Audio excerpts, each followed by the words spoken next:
जय हिंद साथियों। तो कैसे हैं आप लोग। आज हम स्टार्ट करने वाले हैं BA LLB second semester subject economics unit 1 और टॉपिक है आपका concept and measures of money supply. यहाँ पे आप फोटो में देख सकते हैं लिखा है मनी सप्लाई। तो आपका टॉपिक यहाँ से स्टार्ट होता है, पर जो बच्चे कॉमर्स के हैं वो समझ जाएंगे, पर जो बच्चे कॉमर्स के नहीं हैं वो नहीं समझ पाएंगे। तो इसीलिए मैं बता रहा हूँ स्टार्टिंग से, बेसिक से, कि मनी क्या है और उसके पहले सिस्टम क्या चलता था। तो बिना किसी देरी के आइए स्टार्ट करते हैं वीडियो। देखो, पहले ज़माने में मनी होता ही नहीं था। पहले एक सिस्टम होता था जिसको हम बोलते हैं बार्टर सिस्टम। बार्टर सिस्टम में गुड्स के बदले में गुड्स एक्सचेंज होते थे। पहले पैसा तो होता ही नहीं था, लोग गुड्स एक्सचेंज करते थे एक दूसरे से।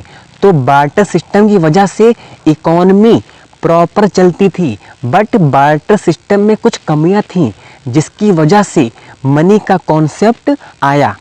बार्टर सिस्टम में 4 कमियां थीं जिन कमियों को पूरा करने के लिए मनी का कॉन्सेप्ट सामने आया।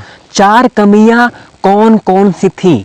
पहली थी डबल कोइंसिडेंस ऑफ वांट, मतलब जो मुझे चाहिए वो आपके पास तो है, पर जो आपको चाहिए वो मेरे पास नहीं है।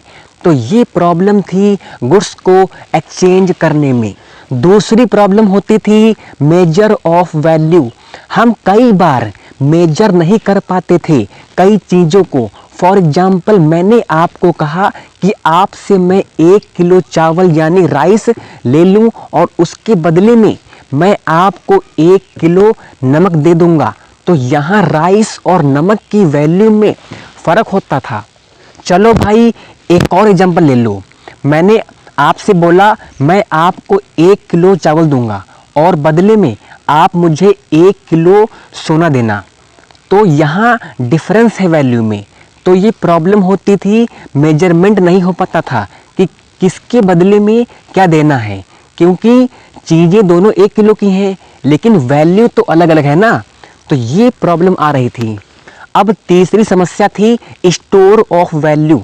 जैसे आजकल लोग स्टोर कर लेते हैं फ्यूचर के लिए, लेकिन पहले ऐसा नहीं होता था। पहले क्या होता था, फॉर एग्जाम्पल किसी ने टमाटर स्टोर कर लिए कि 6 महीने बाद यूज़ करूँगा। 6 महीने बाद उसने अपनी अलमारी खोली, टमाटर तो नहीं मिला, पर जो मिला बहुत गंदा मिला, तो स्टोर भी नहीं होता था। तो ये थी एक प्रॉब्लम। चौथी समस्या थी standard of deferred payments.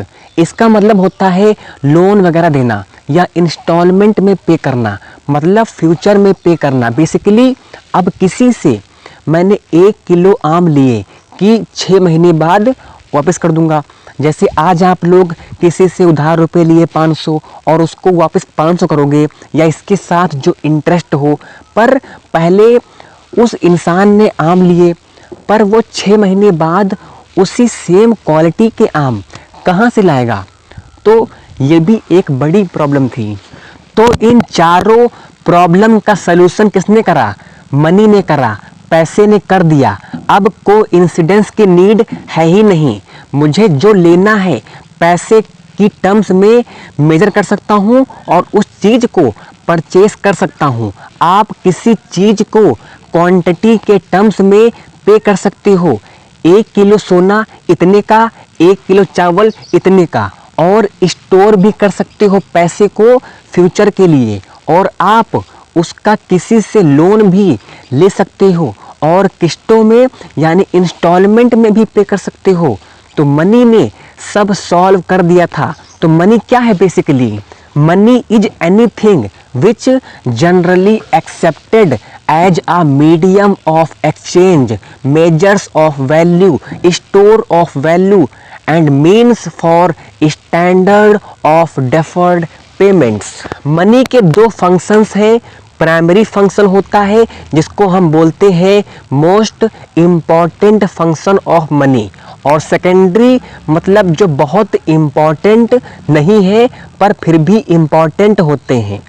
Primary में हम मीडियम ऑफ एक्सचेंज, मतलब मनी एक माध्यम है जिसकी हेल्प से आप कुछ भी एक्सचेंज कर सकते हो, आपका जो मन है वो खरीदो। मेजर ऑफ वैल्यू, आप हर चीज़ की क्वांटिटी मेजर कर सकते हो in terms of money. For example, कोई चीज़ इतने रुपए लीटर है या इतने रुपए किलो है, इसे कहते हैं मेजर करना। स्टैंडर्ड ऑफ डेफर्ड पेमेंट, मैंने आपको बता ही दिया कि डेफर्ड पेमेंट का मतलब होता है फ्यूचर पेमेंट। तो आप लोन वगैरह ले सकते हो और आराम से इंस्टॉलमेंट में पे कर सकते हो with the help of money. Store value मतलब पैसे को स्टोर करना, किसके लिए? भविष्य के लिए, फ्यूचर के लिए। ओके, अब आपका आता है मेन टॉपिक जो कि है मनी सप्लाई। तो मनी सप्लाई क्या है, आइए देखते हैं। मनी सप्लाई बेसिकली होता है the total volume of money held by public at a particular point of time, यानी एक पर्टिकुलर टाइम पे। सपोज मैं अभी की बात कर रहा हूँ, मैं 1 साल की बात नहीं कर रहा हूँ, मैं 1 महीने की बात नहीं कर रहा हूँ, बस अभी की बात कर रहा हूँ कि एक पॉइंट ऑफ टाइम पे जनता के पास जितना भी टोटल पैसा है उसको हम मनी सप्लाई बोलेंगे। Money supply refers to the total volume of money held by public at a particular point of time in an economy. Okay, money supply it includes money held by public only, यानी यहाँ पे जो held by public लिखा है ना, public का मतलब है money using sector, not money creating sector. ये याद रखना, हमें इसमें मनी यूजिंग सेक्टर लेना है, that is individuals and firms. देखो मनी सप्लाई क्या है, पॉइंट ऑफ टाइम। तो ये कौन सा कॉन्सेप्ट है, स्टॉक की फ्लो। ये पॉइंट ऑफ टाइम मतलब ये एक स्टॉक कॉन्सेप्ट है। ओके, अब आता है मेजर्स ऑफ मनी सप्लाई। अगर हम बात करें मेजर्स ऑफ मनी सप्लाई की, तो हमारे पास 4 मेजर्स होते हैं। यानी जो ये मनी सप्लाई है, टोटल वॉल्यूम ऑफ मनी, यानी जनता के पास जो टोटल पैसा है वो अलग अलग फॉर्म्स में है। जैसे मैंने कहा कि पैसा अलग अलग फॉर्म्स में होता है।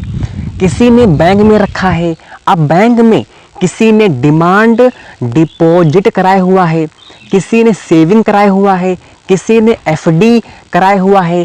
तो अलग अलग फॉर्म्स में पैसा है।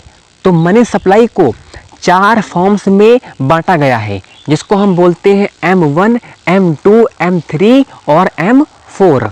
अब देखते हैं सबसे पहले M1 होता क्या है।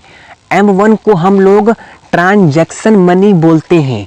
ट्रांजैक्शन मनी इसलिए बोलते हैं क्योंकि ये सबसे ज़्यादा लिक्विड होता है, इसके अंदर सबसे ज़्यादा ट्रांजैक्शन करी जाती हैं। M1 is the most liquid major.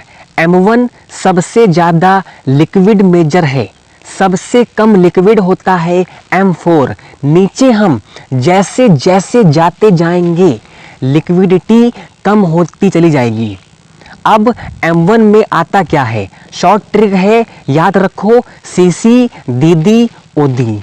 और ये ट्रिक और ये सारा कॉन्सेप्ट मैंने सीखा है कॉमर्स किंग मिस्टर रजत अरोरा सर।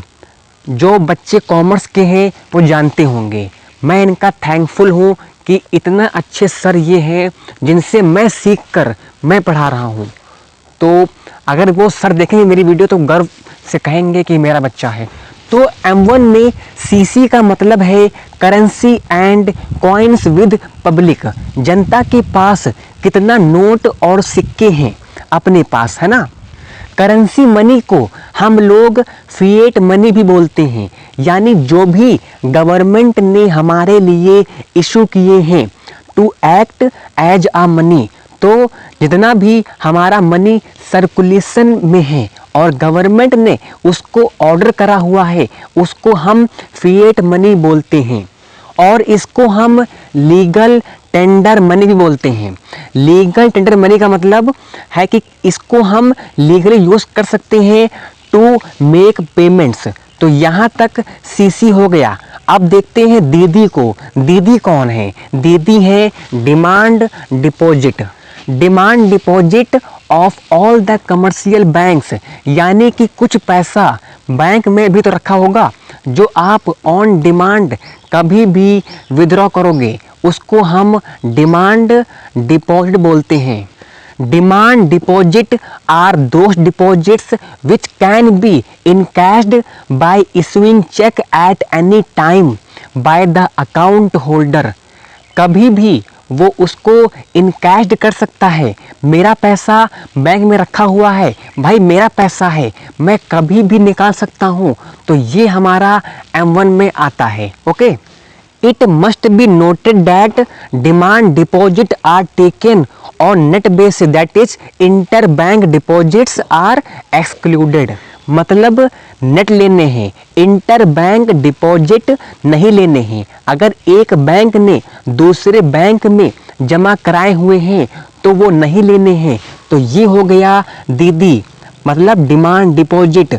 अब है ओदी, मतलब other deposit with RBI।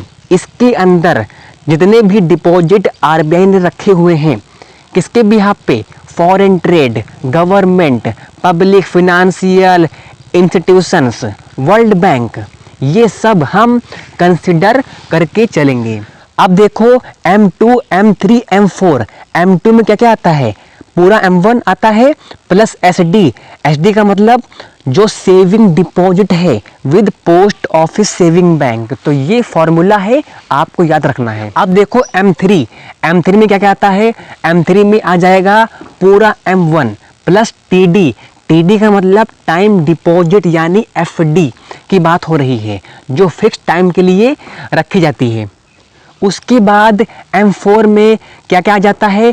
M4 में आ जाता है M3 plus total deposit with post office saving bank. इसमें सब कुछ आ जाता है। ओके, तो मैंने आपको बताया डिटेल में M1 क्या है, और इसमें इम्पॉर्टेंट M4 भी है। तो मैं ट्राई करूँगा कि एक लाऊं वीडियो जिसके अंदर मैं आपको M2, M3, M4 बताऊँ, लेकिन M4 थोड़ा इम्पॉर्टेंट है तो उसको पहले बताऊंगा, ठीक है। अब देखते हैं M1, 2, 3, 4 के कुछ बेसिक फैक्ट्स। देख लो, काम ही आ जाएगा। M1 सबसे ज़्यादा लिक्विड होता है। M3 को हम सबसे ज़्यादा यूज़ करते हैं।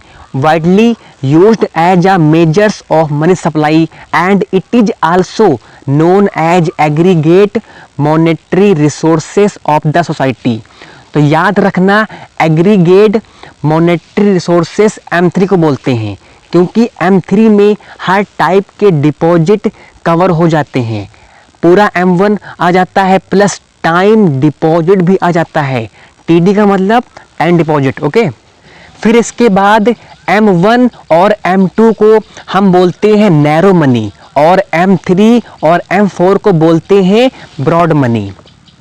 तो यहाँ तक मैंने डिस्कस किया है concept and measures of money supply.